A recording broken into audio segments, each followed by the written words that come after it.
Tá, começamos. Eu vou fazer a apresentação aqui, só me digam por áudio mesmo, sem escrever no chat, senão eu não consigo ver. Vocês estão conseguindo ver a apresentação? Sim, Daia. Tranquilo? Uhum. Então, Sim, beleza. Dai. Então, firmeza. Agora, vamos que vamos. Deu certo. Hoje, então, nós vamos falar sobre alimentação nos desequilíbrios femininos.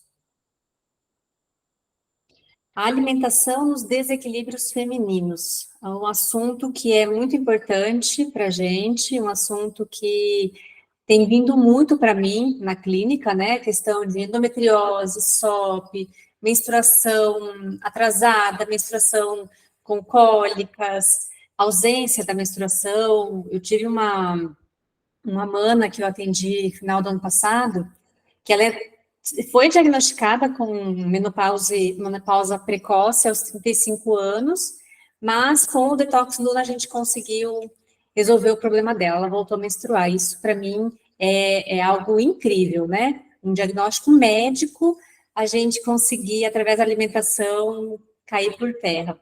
Então, eu sempre dou esse exemplo, porque realmente marcou muito essa jornada do detox, essa volta dela, da fertilidade, da vitalidade, porque tinha vindo todos os sintomas também da menopausa, calorões, fadiga, baixa libido, de repente ela conseguiu recuperar tudo isso. Incrível, né? Então, a gente vai falar um pouco sobre a ginecologia na medicina chinesa, tá? O que a medicina chinesa fala, a medicina ocidental fala de uma forma diferente. Peraí, deixa eu ver que a Ju tá com problema.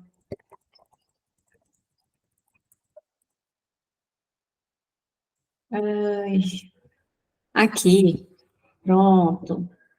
Oi, Ju, consegui aceitar você aqui. Seja bem-vinda. A gente acabou de começar, você não perdeu nada. Bem-vinda, Ju.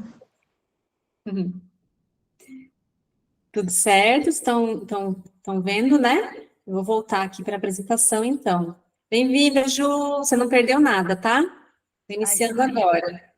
Ótimo, obrigada. Então, aqui, a ginecologia e a medicina chinesa. Nós temos a forma como a gente aborda na medicina chinesa é um pouco diferente, mas as duas conseguem conversar e chegar num resultado muito legal. Por isso que eu gosto muito de entrelaçar a medicina ocidental e a medicina oriental, que uma tem uma deficiência ali, a outra completa, né? Então, todos os termos que eu utilizar aqui, a forma como eu falar, não levem pelo lado pragmático, como a gente está acostumado, tá? Eu vou falar de uma forma energética. E a energia, ela é diferente da matéria. Portanto, tudo que eu falar aqui, considerem a parte energética, não a parte física em si, tá? Eu vou falar ali sobre, por exemplo, a deficiência do sangue e do fígado. Não é que você precisa fazer agora uma transfusão de sangue, ou enfim, a gente não vai levar por esse lado físico. A deficiência de sangue é algo energético, tá? A quantidade de sangue é a mesma. Mas por que deficiência? Porque ele não está chegando aonde ele tem que chegar, que é o caso aqui do útero. Mas vamos começar pelo início. A gente vai falar aqui do fígado, tá? O fígado, o baço, o coração e o rim são os 4 principais órgãos relacionados à fertilidade feminina, relacionados ao nosso ciclo feminino, tá? De menstruação. Mas, como a gente vai falar de detox e alimentação, o coração e o rim, eles não vão entrar aqui nesse momento, tá? Senão eu teria que dar uma aula muito técnica e não é o foco da nossa questão. A questão aqui é o detox. Eu só estou querendo mostrar para vocês como esses órgãos influenciam no ciclo menstrual, tá? E como a gente vai regularizar eles. A gente tem que sempre trazer um conceito, né, embasar isso para que fique bem claro para vocês. Então, o fígado, ele tem a função de estocar sangue. Na medicina chinesa, o fígado estoca sangue. E, na questão do ciclo menstrual, ele é responsável por fornecer o sangue para o útero. O que isso significa? Lembra quando a gente falou das emoções do fígado? Que é mágoa, frustração, raiva. Quando a gente alimenta essas emoções no nosso fígado, ele desequilibra. E isso vai influenciar lá no útero, porque o fígado está relacionado com o útero. Ele fornece sangue para o útero. O que pode acontecer? Pode acontecer uma estagnação do Qi, que é a estagnação de energia. A energia não flui mais, ela fica parada. O que acontece quando a coisa está parada? Cólicas e coágulos. Aquele coágulo que você vê no absorvente quando sai na menstruação, maior que uma moeda de R$ 1, por exemplo, já é considerado um coágulo resultante de uma estagnação de Qi, resultante de emoções, resultante de um fígado desequilibrado, tá? E a deficiência desse sangue do fígado, que foi o que eu falei, né? Não levem pelo lado pragmático, mas pelo lado energético. A deficiência desse sangue de fígado causa ausência de menstruação, que foi o que aconteceu com a Mana, que foi diagnosticada com menopausa aos 35 anos. Ela estava com deficiência de sangue do fígado. Quer dizer, parou de menstruar aos 35 anos. O que a gente fez?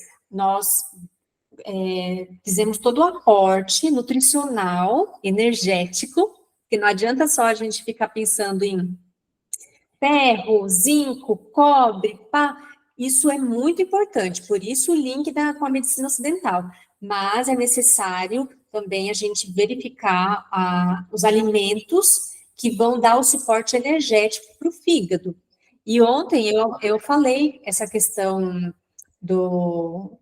da cor, por exemplo, né? Que a cor do fígado é verde. Cada órgão tem a sua cor. Então, se a cor é verde, alimentos verdes vão dar o suporte para esse órgão. Só que eu estou falando isso, não é uma regra, tá? Porque dependendo do desequilíbrio, nós temos que evitar a cor verde, temos que evitar o sabor do fígado, que é o ácido, tá? O ácido do limão, o ácido dos cítricos, certo? Por isso que é importante uma avaliação, é importante passar por um protocolo completo para a gente regularizar essas questões, né? É claro que aquilo que eu vou mostrar para vocês de uma semana de desintoxicação, aquilo já é fantástico, já vai dar um bom suporte. Mas a título de tratamento, é claro que a gente precisa de mais acompanhamento, né? Mas o que explica também, por exemplo, o suco verde, né, ser desintoxicante, além da presença da clorofila, que tem a conformação próxima à conformação da hemoglobina, nós temos a coloração verde, que é a cor do fígado, que o fígado é o principal órgão da desintoxicação. É maravilhoso essa correlação, né? Então, por isso que a gente acaba usando muito o suco verde, suco detox, né? Nós temos também um outro órgão, que é o baço, e está muito relacionado à menstruação. O baço, ele é responsável por produzir sangue, na visão da medicina chinesa, certo? E ele é responsável pela forma dos órgãos. Então, quando nós temos, por exemplo, a pálpebra que cai, a bexiga que cai, os seios que caem, tudo vai caindo, né? Quando a gente vai passando a idade, as coisas vão caindo, vão caindo, vão caindo. Prolapso do útero, que é a queda do útero, tudo isso é relacionado a uma deficiência de baço, porque ele é responsável por deixar cada coisa no seu lugar. Quando nós temos algo que sai fora do lugar ou muda a forma, é uma deficiência de baço. Então, por exemplo, a endometriose, ela é uma mudança na forma do útero, cresce uma pele a mais ali, né, que é o endométrio, mas cresce a mais. Então, nós temos uma mudança na forma do útero, temos um problema de baço pâncreas, certo? A medicina ocidental quase não fala em baço pâncreas, né? Ela, inclusive, diz que pode tirar, que pode fazer cirurgia, remover, não tem problema nenhum. Em partes, porque quando se trata de um aspecto energético, a gente tem grandes consequências na retirada desse órgão, né? E como ele produz o sangue, então ele está muito relacionado à menstruação, certo? Assim como o fígado. Uma dieta irregular e deficiência do baço podem causar anemia e alterações menstruais, os famosos escapes. Quando você tem ali entre uma menstruação e outra, ao invés de ovular, você tem outra menstruação, um escape. Isso é causa de uma deficiência de baço também. E o que pode causar essa deficiência no baço? Eu foco muito na alimentação voltada para o baço, porque ele é o início de tudo. Ele que separa o nutriente que é bom do nutriente que é impuro. Então, a brincadeira começa ali. Quando se fala em dieta, quando se fala em alimentação, em ingestão nutricional, começa ali. Então, se no início da largada a gente já queima ali, já começa errado, você imagine como que não fica o restante do processo, né? Os outros órgãos começam a desequilibrar também. Por isso que o grande foco é o baço na medicina chinesa, no detox luna, tá? E o fígado também, bonitinho. Mas o que acontece aqui? O baço, ele tem uma característica de não gostar de umidade. Umidade mesmo. Tudo que está lá fora, está aqui dentro. Lá fora está úmido, aqui dentro está úmido. Lá fora está seco, aqui dentro está seco. E a parte da secura é a mais fácil de identificar. Quando está muito seco o clima, você não começa a ter a pele seca, a pele não fica ressecada, cabelo ressecado, rachaduras no pé. Pronto, é isso. É o que está fora, está dentro. Essa umidade fora pode interferir dentro da gente, lá no baço, porque o baço não gosta de umidade, mas o principal, alimentos com característica úmida. Esses são os detonadores da saúde feminina. Alimentos de característica úmida, tá? Quem já passou pelo Detox Luna aqui, a Ju, a Érica, elas já estão careca de saber, né, meninas? Não vão fazer vergonha aqui comigo. Essa característica é muito forte na saúde do baço. E o que acontece com essa umidade? Ela forma miomas, ela forma nódulos, ela forma pólipos, ela forma tumores. Então, um câncer é resultante de uma característica úmida também, não só isso, né? Tem uma grande variedade aí de situações, mas é uma umidade interna que ficou densa. Pega, por exemplo, eu sempre gosto de dar esse exemplo, um caldo, uma sopa.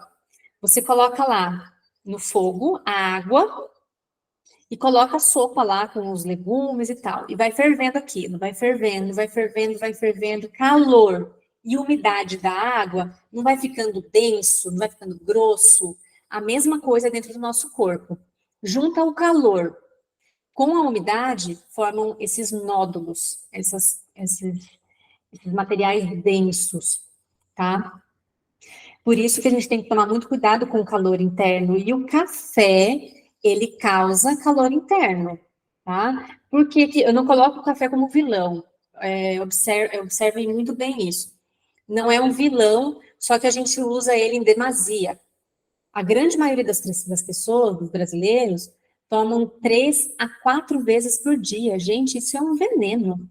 Você imagina tomar Dorflex 4 vezes por dia? Durante, sei lá, 15 anos, né? Pessoas que estão aí há muitos anos tomando café dessa forma. Vai entrar em colapso.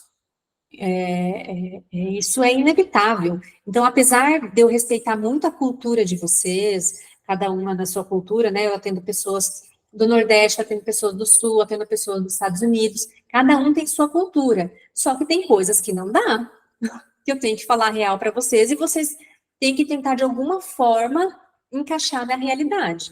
Porque eu não vou falar aqui para vocês que está liberado o café, não tá.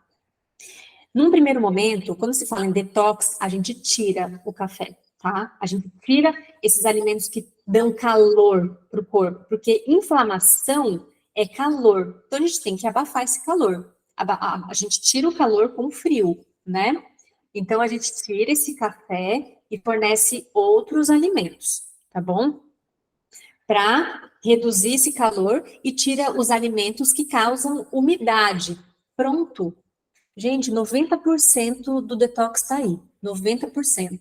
Os outros 10% é lá da primeira aula que a gente viu, da fase 1, fase 2, fase 3, dos alimentos que atuam nessas fases para eliminar a toxina. É isso, é simples. A gente seguindo essa linha de raciocínio, é saúde, é prevenção, é desintoxicação, é desinflamação, é tudo de bom. Resumindo, tá?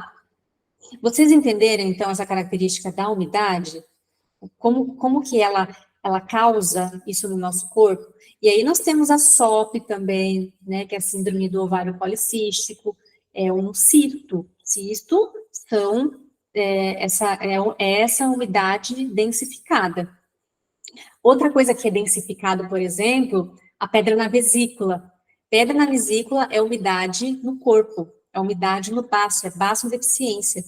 Daí chega lá, estagna e fica aquela massa, né? A gente fala pedra, mas ela começa através de uma massa, como se fosse uma massa de pão crua. Depois, sim, ela calcifica, mas a via que determina isso é a via da umidade. Pedra no rim, tá?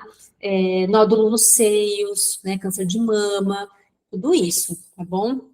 Por isso que a gente tem que estar muito atenta, nós mulheres, com a nossa alimentação, porque olha quanta coisa que causa aí, né? No útero, na mama e por aí vai. Então, entramos aqui na dietoterapia, essa maravilha da medicina chinesa, para explicar um pouco sobre isso que a gente está falando.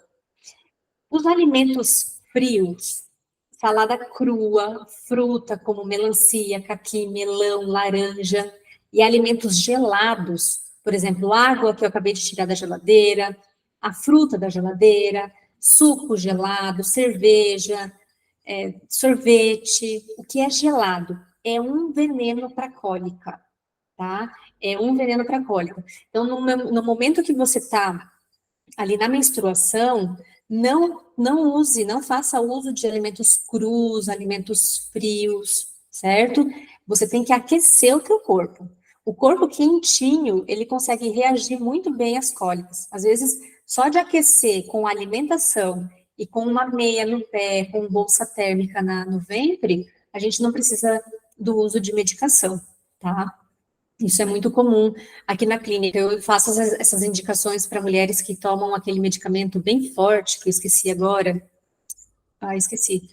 E só tomando essas medidas a gente consegue eliminar, tá? Outra coisa, umidade e mucosidade, que é o que a gente estava falando ali, né? Quais são os alimentos, então, que causam isso? Causam lá o pólipo, os nódulos, a SOP, enfim, são alimentos úmidos que são os laticínios, açúcar e farinhas brancas. Elas causam cólica também e causam o muco que se densifica, virando aqueles nódulos, pólipos, etc., né? Então, eu fico muito preocupada quando eu vejo nutricionistas passando laticínios, queijo, mesmo que seja o queijo lá branco, né, leite, para mulheres com endometriose. Eu fico bem preocupada, porque esse é um tipo de alimento que a gente realmente tem que excluir. Não adianta, tem que excluir, tá? Não vai funcionar. Essa é a verdade, não vai funcionar, tá? Eles causam, além de causar essa mucosidade, causa também inflamação. Aí o corpo já está inflamado, né? Na endometriose o corpo está inflamado, na SOP o corpo está inflamado. Em qualquer diagnóstico que você tem ali, você tem uma via de inflamação acontecendo. Aí você oferece alimentos inflamatórios, alimentos úmidos, como que o corpo vai reagir a tudo isso? Certo? Concordo? Então, num primeiro momento, a gente tira e depois, sim, vamos realinhando para que a gente volte a consumir esses alimentos, mas de forma muito, muito, muito individualizada, muito consciente. Eu não como mais queijo como eu comia antigamente. Eu como uma fatia de queijo por semana e bem pequenininha. Não deixei de comer, não é verdade? Mas eu como bem pouquinho. Sorvete, raramente, porque também eu não sou muito do doce. Então, a gente vai depois de um processo de desintoxicação do corpo, a gente pode voltar às coisas que a gente gostava de comer. Só que vocês vão perceber que o corpo nem vai mais pedir por isso. O corpo vai pedir por uma cenoura, por um brócolis, uma comida mais leve, uma salada, né? Uma salada como a gente está vendo aqui, por exemplo, na tela. Que gostoso, né? Me enchia minha boca d'água de ver isso. Que antigamente não. Antigamente minha boca enchia quando eu via uma pizza, quando eu via algo mais da pesada, né? Então é tudo uma questão de tanto mudança de consciência, como desintoxicação das papilas gustativas. Depois que a gente desintoxica as papilas e você come um doce, aquilo se torna muito incomodativo até. Você não vai mais comer uma barra de chocolate, você vai comer um tabletinho. Isso que é legal, né? Vai ser tudo muito natural, sem forçar a barra. O emagrecimento, eu coloquei aqui porque, apesar de não ser o foco do detox, é bom a gente falar sobre ele, porque muitas mulheres acabam chegando com o objetivo principal, que é o emagrecimento, e eu sempre digo, emagrece sim, se colocar em prática tudo certinho, vai emagrecer. Inclusive, hoje eu recebi um depoimento de uma mana que finalizou em dezembro, ela perdeu 11 quilos. Então, a consequência é emagrecer, né? Mas o fato do emagrecimento, ele tem que ser feito com muita responsabilidade, né? E é outra coisa que eu vejo também no conceito ocidental, de uma forma muito fora do normal, né? No que diz os conceitos da medicina chinesa, que é, por exemplo, ingerir alimentos crus, né? Ingerir salada crua à noite. Gente, isso é um veneno. Salada crua à noite com carne à noite é o veneno. Pode ser até que emagreça, porque, na verdade, lá no cardápio você vai ter uma restrição calórica, né? Então, você vai emagrecer por conta disso. Mas não é um emagrecimento saudável. Por quê? Porque o baço está relacionado ao emagrecimento. Você vai emagrecer quando você tem um baço saudável e manter o emagrecimento. Agora, se o baço está em desequilíbrio, vai voltar tudo de novo. Não adianta. Vai voltar tudo de novo. E os alimentos crus, eles esfriam o corpo e diminuem o metabolismo, não vai queimar. Aquela queima que a gente gostaria para o emagrecimento não vai acontecer.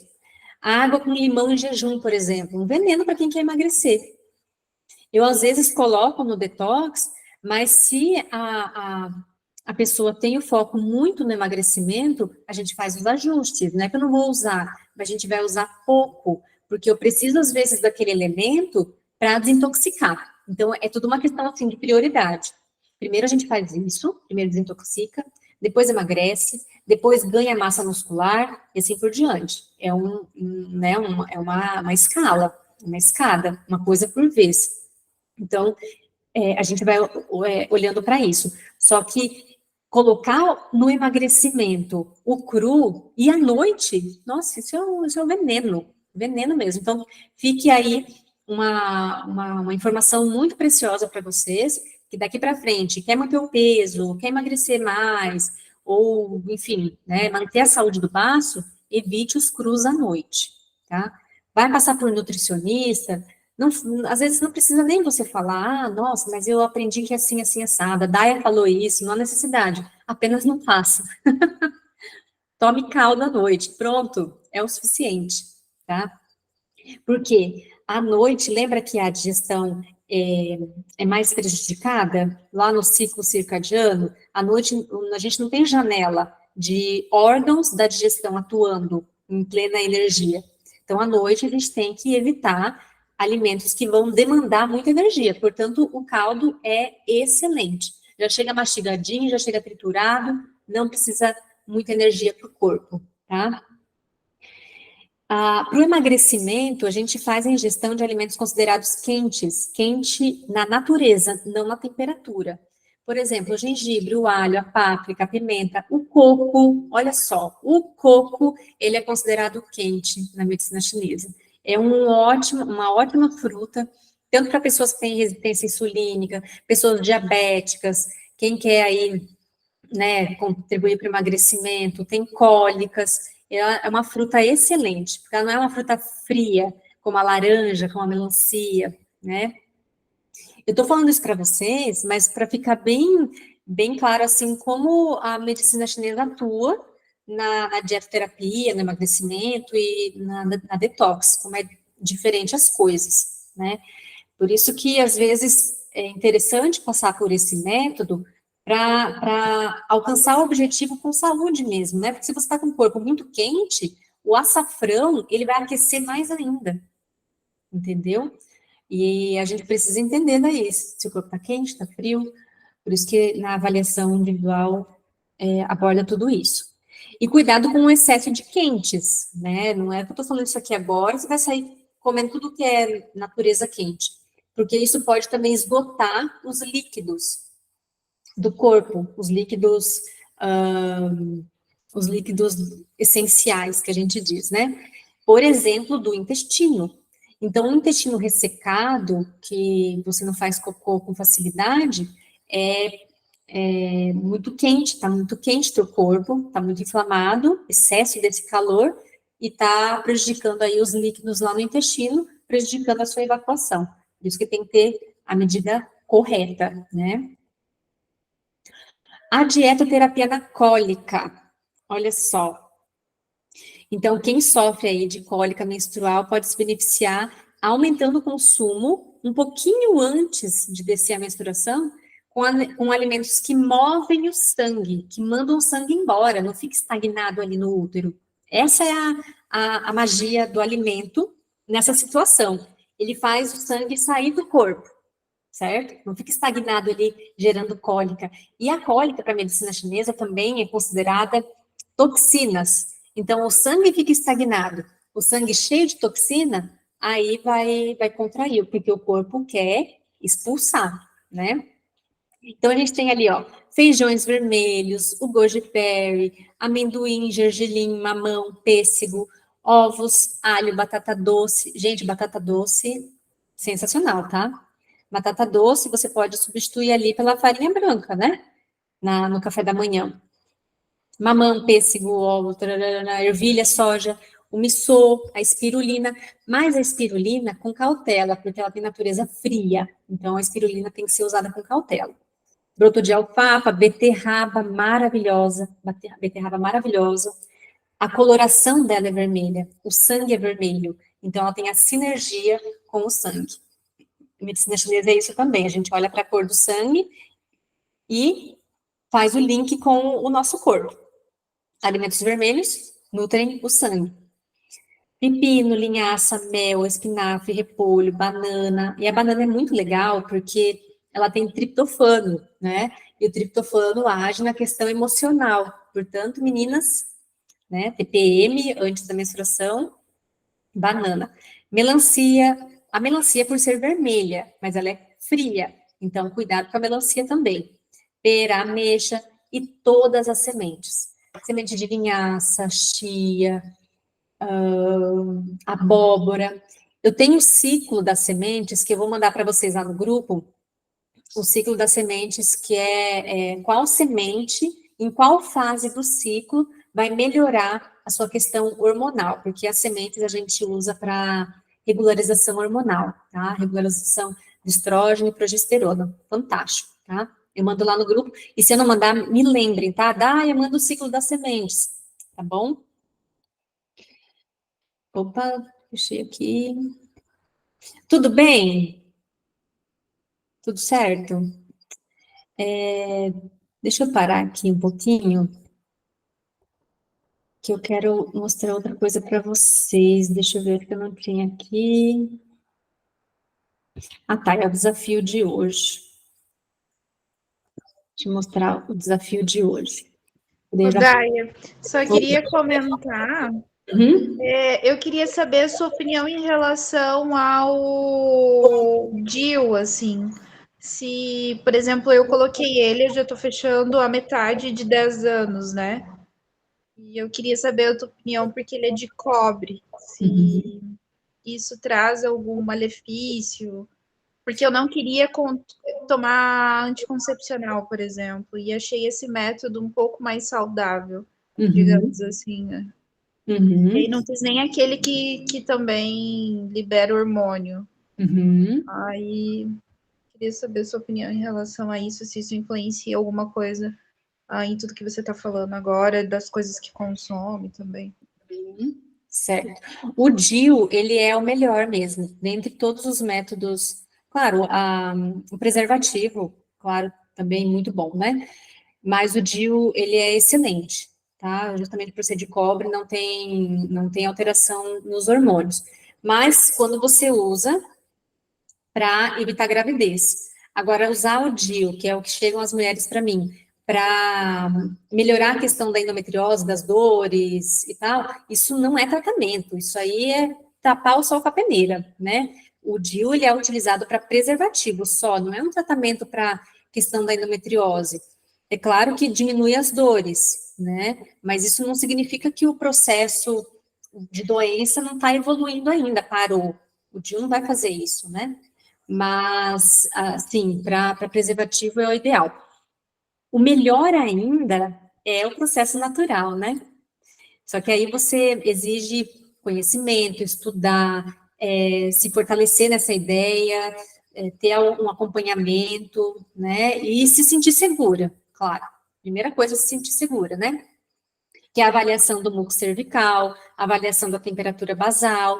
Isso exige um certo esforço, tempo, dedicação, porque, por exemplo, você precisa saber quando é o teu dia da ovulação, exato, né? Porque daí você conta 2 dias antes e 2 dias depois, a janela, né? E para saber o dia exato, só com a temperatura basal, medindo todos os dias, no mesmo horário, né? E aí você forma um gráfico, você faz um gráfico, e nesse gráfico você vai ver certinho onde está a ovulação.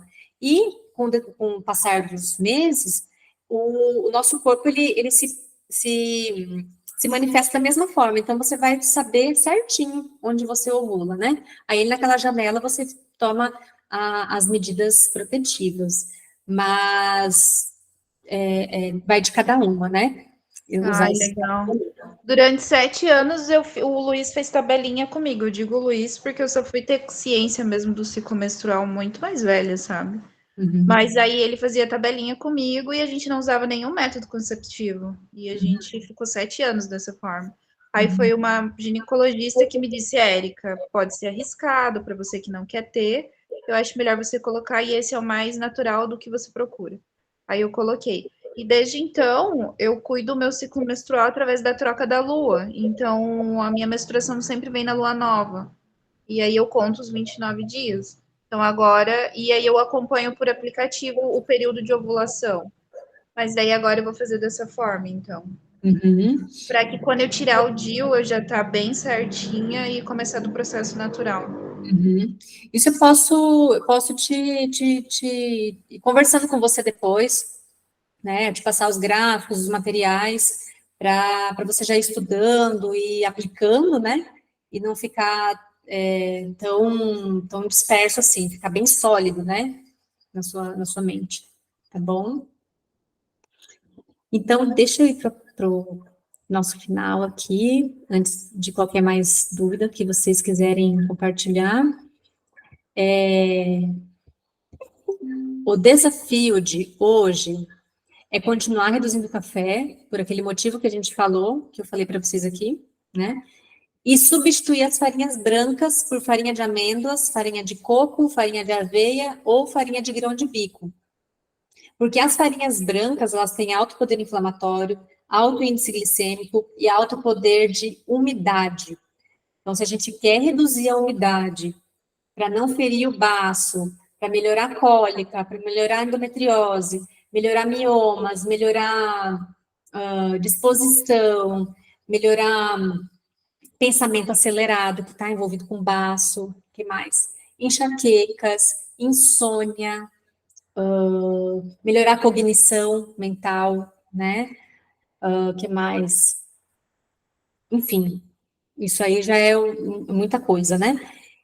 a gente precisa diminuir a umidade dos alimentos. Então, substituir as farinhas brancas por essas farinhas.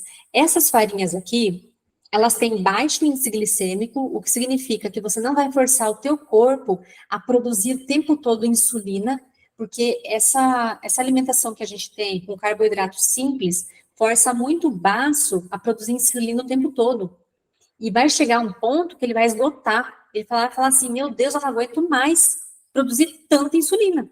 E vai parar. E aí vai aparecer o diabetes, né?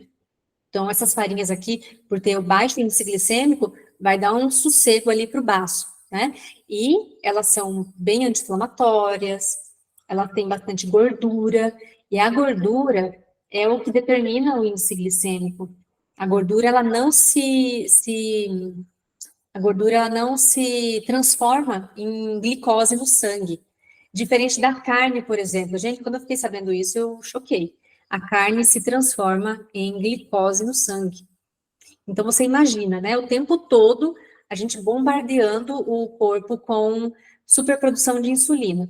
Por isso que é bom evitar, né? E usar essas farinhas. Então, o meu desafio aqui, daqui até a gente começar o detox, vocês já irem preparando isso. Eu como pão de manhã, pronto, eu vou fazer então uma panqueca de farinha de amêndoas com um ovo, né? Bater ali a farinha de amêndoas com ovo, pronto. Põe na frigideira, fiz um pão, né? Posso colocar por cima uma guacamole, um patê, que tem uma infinidade lá no caderno de receitas, né? Tem patê de grão de bico, que eu adoro, que é o hummus.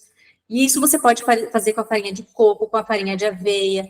A farinha de grão de bico eu não gosto muito. O meu paladar não gostou. O que eu faço? Então, eu faço a massa com o grão de bico, que é o hambúrguer de grão de bico, né? Eu faço o hambúrguer com o grão mesmo, não com a farinha, né? E fica delicioso. Por isso que esse é o desafio para essa semana. Tudo bem? Tá fácil? Gente, tá muito fácil, né? Quem começou seguindo ali na segunda-feira, tá vindo, tá muito de boa. Vai chegar no final assim, vocês vão pensar, meu Deus, acabou? Mamão com açúcar, isso aí, Daya. Não é, Ju? E a Não, ainda mais a gente que já fez o Detox Luna, eu nem sei mais o que é farinha branca, juro pra você, Daya. Eu substituí total, assim, ó. Fala de farinha branca pra mim, eu dá um tilt. Porque a batata doce, inclusive, já é tudo pra mim. Nunca fico sem mais. E você pode fazer receitas com ela também, pode fazer nhoque, né? Sim, eu amo batata doce. Ela é um super ingrediente aí nessa mudança também. Meninas, é isso. Se vocês quiserem falar mais alguma coisa, estou aberta para ouvi-las. Mas o recado de hoje seria isso, para a gente continuar com o nosso raciocínio, a nossa linha de raciocínio. E amanhã nós vamos finalizar daí com o cardápio. Aí eu vou esmiuçar o cardápio, vou dar pronto para vocês, assim, ó, de bandeja, a lista de compras, o planner já montado, vocês não precisar escrever nada, só fazer algumas anotações e vai estar bem fácil. Aí, final de semana se planeja e segunda-feira a gente começa. Firmeza? Perfeito, Daya. Massa. Estou bem feliz com vocês aqui. Obrigada, Dai. Eu queria dizer para você que mudou muito a minha vida de ver o alimento depois que eu fiz esse processo e eu tenho muito interesse em tudo, sempre. Legal. Porque a gente nunca cuida do nosso corpo como deveria, né? E na rotina do dia a dia que a gente vive hoje, pensar nisso é um luxo, né? Pensar em cuidar de si é um luxo. Exatamente. E é uma mudança de consciência mesmo, né? Porque, deixa eu ver se eu consigo mostrar para vocês aqui. Muitas pessoas falam que é caro fazer essa mudança, né? Porque o pão é mais barato, o café é mais barato, não sei o que é mais barato, a manteiga, a margarina, enfim, o que é o trivial da alimentação, né? Mas eu vou postar lá no grupo, uma tabela mostrando a questão dos valores dos ingredientes, as calorias, valor nutricional, esmiuçando assim bem mesmo, né? No final, dá diferença de centavos de uma dieta pobre, nutricionalmente, e uma dieta rica e simples de fazer. Por isso que a gente precisa trabalhar muito isso na nossa cabeça. Ah, eu vou comprar castanha, 1 quilo de castanha de caju, né? Para fazer um leite, fazer um patê. Ah, é muito caro. Gente, você não vai usar todo quilo para fazer uma receita, né? Vai usar só um pouquinho. Então, e é um produto que vai nutrir o teu corpo, vai abraçar o teu corpo. E isso que a gente tem que pensar, né? Às vezes a gente investe numa calça bonita, a gente investe num procedimento estético, mas não investe daí no alimento que vai curar, né? Sim. É, bem isso. E uma das mudanças que fez aqui em casa foi o consumo de carne vermelha, por exemplo. A gente consumia muita carne vermelha, né? Você conhece, o Lois, ele é gaúcho, então tem toda aquela influência cultural em cima disso. E quando eu comecei o Detox Luna, a minha chave virou, porque daí eu comecei a comer o peixe, que era uma coisa que eu não consumia, e que daí eu aprendi a gostar e a consumir, e agora eu não fico mais sem. E comecei a consumir mais carne branca, né? Então eu continuo comendo carne vermelha uma vez por semana e tem semanas que eu nem como mais. E eu percebi que depois que o Luiz percebeu que eu não como mais carne vermelha, ele também reduziu o consumo. Então isso favoreceu na saúde e no bolso, né? Então, Exatamente. é a questão de reflexão mesmo, de a gente colocar na balança e perceber que, tipo, dá diferença no bolso, sim, para menor, tá? A gente gasta bem menos e come muito melhor. E Aham. também porque a gente come menos e come melhor, né? Antes a Uhum. gente comia muito mais, mas não por necessidade, mas sim por querer estar consumindo, né? Exatamente. Você pega um pacote de bolacha e pega um mamão. Mamão é mais barato que um pacotão de bolacha que você comeria de uma vez só, né? Então, é toda essa mudança de consciência mesmo. Olhar e se organizar, né? Se organizar. Amanhã a gente vai entrar em mais detalhes, mas, por exemplo, você tem um brócolis lá, você compra um brócolis inteiro, você não vai usar ele naquela receita, naquela alimentação, né? Você pega e congela, né? Então, tudo é uma questão de organização, para não ter perda, para não ter prejuízo e a gente conseguir aí poupar nosso bolso e nossa saúde. Ô, Daia, Oi. falando sobre as farinhas, o que é que você me diz do cuscuz? Farinha para cuscuz. O cuscuz é ok. O cuscuz é ok. Numa desintoxicação, a gente não usa o milho tanto, né? A gente pode até ter uma receita ou outra, igual as leguminosas. As leguminosas também. De vez em quando, acho que vai ter uma receita só com grão de bico. Porque elas têm uma carga muito grande de lectina. E as lectinas dessas leguminosas, de alguns legumes, elas causam inflamação no intestino, tá? É toda uma questão, assim, ancestral e uma questão de adaptação, que nosso corpo ainda não passou por isso. Porque, assim, antes, quando lá no Homens das Cavernas, nós tínhamos uma sociedade de coletores. Então, eles coletavam o que estava ali na natureza, as frutas, né, a carne. Por isso que a carne a gente não exclui, a gente diminui. A gente precisa da carne. A carne é yang, a carne dá energia de vida para a gente. E o legume é yin, da energia da calma. Então, a gente tem que ter tudo no equilíbrio, né? Depois da sociedade dos coletores, começou a revolução agrícola. E isso foi só há 15 mil anos atrás. 15 mil anos atrás, considerando 400 milhões de anos da nossa espécie, é um suspiro, né? 15 mil anos, é.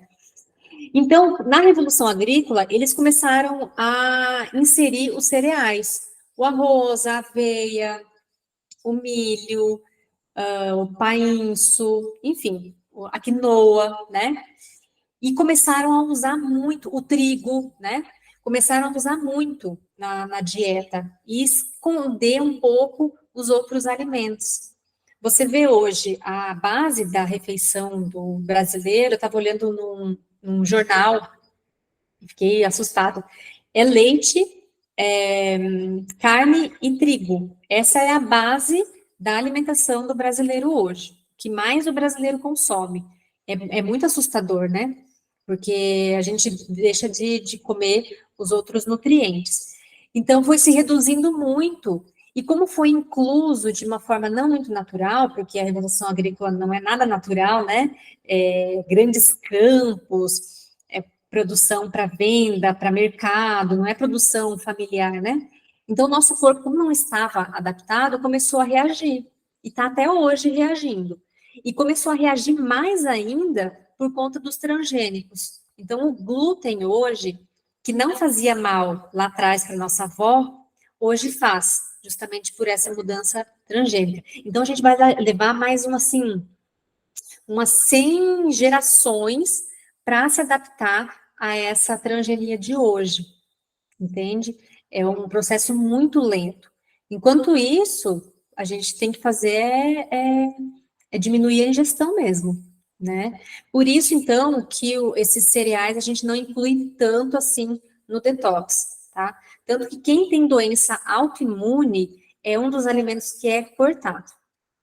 É cortado, porque eles geram essa inflamação, né? E quem tem uma doença autoimune não pode nem passar perto de um alimento que inflama. Nós que estamos aqui normais, saudáveis, de vez em quando, ok, o corpo dá conta de expulsar, né? Por isso que a gente não usa tanto. Mas não estou falando que não é mais para comer grão de bico, feijão, pelo amor de Deus, tá? É cada caso um caso. É isolado, a gente tem que analisar a pessoa e discutir o caso dela. Mas dentro de um detox, que eu estou trabalhando com um monte de gente, aí a gente não usa tanto, tá? Mas o cuscuz eu gosto porque ele não é tão refinado. O problema são aquelas farinhas que são refinadas, né? A farinha de trigo, a farinha de polvilho, a tapioca, o polvilho, a de arroz, né? Porque é tirado todos os nutrientes, todas as fibras, fica só o amido, só o carboidrato. Aí por isso que é o perigo, tá? Entendi. Obrigada. Trouxe lá, meu Deus, lá de trás, quase que eu não termino de responder. É tão bom ficar ouvindo você, Dai. Você tem tanta coisa para compartilhar. Então, aí acaba que dá uma viajada. Tem mais alguma dúvida que eu possa responder? Para mim tá tranquilo, Dai, obrigada. Então, tá certo, meninas. A gente se vê amanhã, nesse mesmo horário, então. Amanhã é muito legal. E venham que tá bem legal. Joia, até amanhã.